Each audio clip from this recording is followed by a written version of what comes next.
भगवान गणेश, जिन्हें हम विघ्नहर्ता, मंगलकर्ता और सुखदाता के रूप में पूजते हैं, केवल बच्चों की कहानियों में नायक ही नहीं, उनकी कहानियाँ ब्रह्मांड के गहरे रहस्यों से जुड़ी हुई हैं, जो हमें उनके विभिन्न स्वरूपों यानी एक शांत योद्धा और साथ ही एक तांत्रिक के भी दर्शन कराती है। तो आइए उनके जीवन के कुछ ऐसे पहलुओं को जानें जिसे शायद बहुत कम ही लोग जानते हैं। भविष्य पुराण और गणेश पुराण के अनुसार जब कलयुग अपने चरम पर होगा, तब धरती पर चारों तरफ अत्याचार, छल कपट और अधर्म का ही बोलबाला होगा। नदियां सूख जाएंगी, खेत बंजर हो जाएंगे और मानवता पूरी तरह मिट चुकी होगी। उस वक्त भगवान विष्णु अपने 10वें अवतार यानी कल्कि के रूप में प्रकट होंगे। इस युद्ध में गणेश जी उनका साथ देने के लिए उनके सबसे भयंकर स्वरूप धूमकेतु या धूमवर्ण में प्रकट होंगे। इस स्वरूप में गणेश जी 4 भुजाओं वाले और धुएं और अग्नि से युक्त एक सफ़ेद तेजस्वी घोड़े पर सवार होंगे। उनका प्रकाश इतना प्रचंड होगा कि मानो ब्रह्मांड स्वयं उनके सामने नतमस्तक हो। गणेश जी और बाकी चिरंजीवी मिलकर इस वक्त कल्कि भगवान का साथ देंगे और कली पुरुष का अंत करेंगे, अधर्म का नाश करेंगे, जिससे सतयुग की शुरुआत होगी। ये गणेश जी का सबसे शक्तिशाली और रहस्यमयी अवतार माना जाता है। गणेश जी को हम भोले भाले, मोदक प्रिय और एक चूहे पे सवार देवता के रूप में जानते हैं, लेकिन पुराणों में उनके 8 अवतारों का वर्णन किया गया है, जो उनके योद्धा रूप को दर्शाते हैं। मत्स्यासुर राक्षस ईर्ष्या का प्रतीक था। इसने घोर तपस्या कर वरदान प्राप्त किया और फिर तीनों लोकों पर अत्याचार करना शुरू कर दिया। जब कोई भी देवता उसे रोक न सका, तब भगवान गणेश ने वक्रतुंड अवतार धारण किया। सिंह पर सवार और विशाल स्वरूप शस्त्रों से सुसज्जित गणेश जी ने मत्स्यासुर और उसके पुत्रों का वध किया, जिससे संसार को ईर्ष्या और अहंकार से मुक्ति मिली। ये कथा हमें सिखाती है कि ईर्ष्या का अंत हमेशा विनाशी होता है। एक और राक्षस जिसका नाम सिंधुरासुर था, उसने अमृत का वरदान प्राप्त कर तीनों लोकों में हाहाकार मचा रखा था। अब सभी देवता एक बार फिर से गणेश जी के शरण में जाते हैं। तब गणेश जी ने मोरेश्वर अवतार लिया। 6 भुजाओं और मोर पर सवार होकर उन्होंने सिंधुरासुर का वध किया। इस कथा के बाद महाराष्ट्र में मोरगांव में मोरेश्वर मंदिर स्थापित किया गया, अष्टविनायक मंदिरों में से जो एक है। विशालासुर एक भयंकर राक्षस था, जिसकी मुख से और आंखों से अग्नि निकलती थी। कोई भी उसके सामने टिक नहीं पाता था, चाहे वो दैत्य हो या फिर देवता। तब गणेश जी ने उसका अंत करने के लिए विकट अवतार धारण किया था।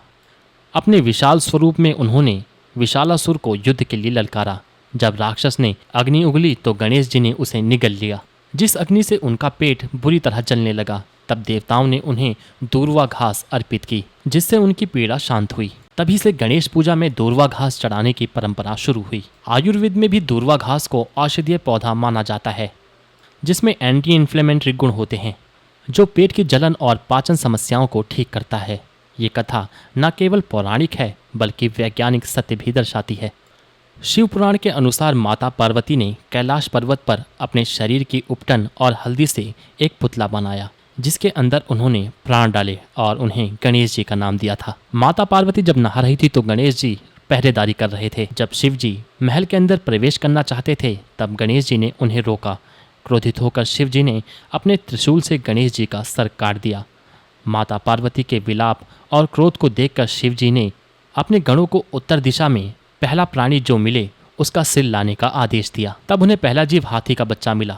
तब उन्होंने हाथी के बच्चे का सिर गणेश जी के धड़ से जोड़ दिया और इस तरह भगवान गणेश गजानन कहलाए।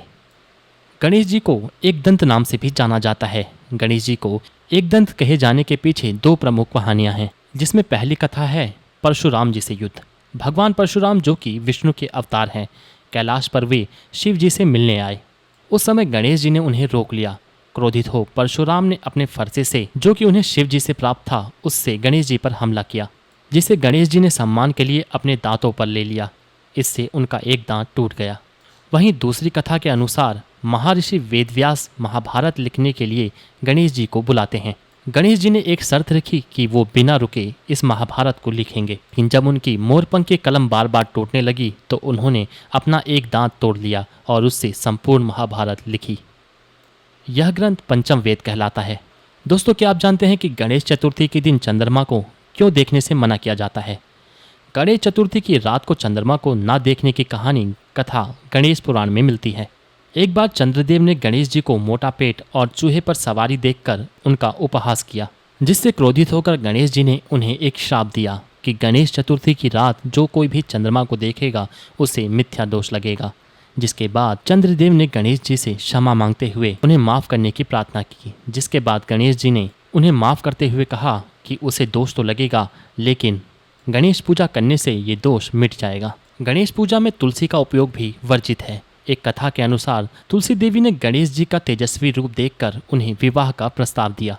गणेश जी ने कहा कि वो ब्रह्मचारी हैं और विवाह नहीं करेंगे। क्रोधित होकर तुलसी ने उन्हें श्राप दिया कि उनका विवाह 2 बार होगा। जवाब में गणेश जी ने तुलसी को श्राप दिया कि वे पौधे के रूप में रहेंगी और उनकी पूजा मैं कभी स्वीकार नहीं करूंगा। तभी से गणेश पूजा में तुलसी का उपयोग वर्जित माना जाता है। अब तुलसी के श्राप के कारण गणेश जी का विवाह हुआ। ब्रह्मा जी ने अपनी शक्ति से 2 योग कन्याएं उत्पन्न की, रिद्धि और सिद्धि। गणेश जी ने उनसे विवाह किया और फिर उनके 2 पुत्र हुए, शुभ और लभ। इसलिए कहा जाता है कि जहाँ गणेश जी होते हैं वहाँ शुभ और लभ भी होते हैं। लेकिन बंगाल में एक अनूठी परंपरा है जहाँ गणेश जी का विवाह केले के पेड़ यानी कदली से कराया जाता है। कथा के अनुसार माता पार्वती ने गणेश जी से मजाक में कहा कि कहीं उनकी पत्नी उन्हें भूखा ना रखें। गणेश जी ने एक केले का पेड़ लाकर कहा, ये मेरी पत्नी है जो आपको कभी भूखा नहीं रखेगी। तभी से दुर्गा पूजा में केले के पेड़ को साड़ी पहनाकर गणेश जी के बगल में स्थापित किया जाता है। एक बार देवताओं में विवाद होने लगा कि प्रथम पूज्य कौन होगा। यह तय करने के लिए एक प्रतियोगिता रखी गई। जो पहले पृथ्वी का पूरा चक्कर लगाएगा वही पहला यानी प्रथम पूज्य होगा। जिसे सुनते ही भगवान कार्तिकेय अपने मोर पर सवार होकर निकल पड़े। लेकिन गणेश जी ने अपने माता पिता यानी शिव और पार्वती की ही परिक्रमा की और कहा, आप मेरे लिए संपूर्ण संसार हैं। उनकी भक्ति और बुद्धि को देखकर माता पार्वती के साथ सभी देवता मिलकर उन्हें प्रथम पूज्य घोषित करते हैं। दोस्तों, वैसे आपको गणेश भगवान कैसे लगते हैं हमें कमेंट करके ज़रूर बताएं और हमारे चैनल को सब्सक्राइब करके वीडियो को लाइक ज़रूर करें। हर हर महादेव।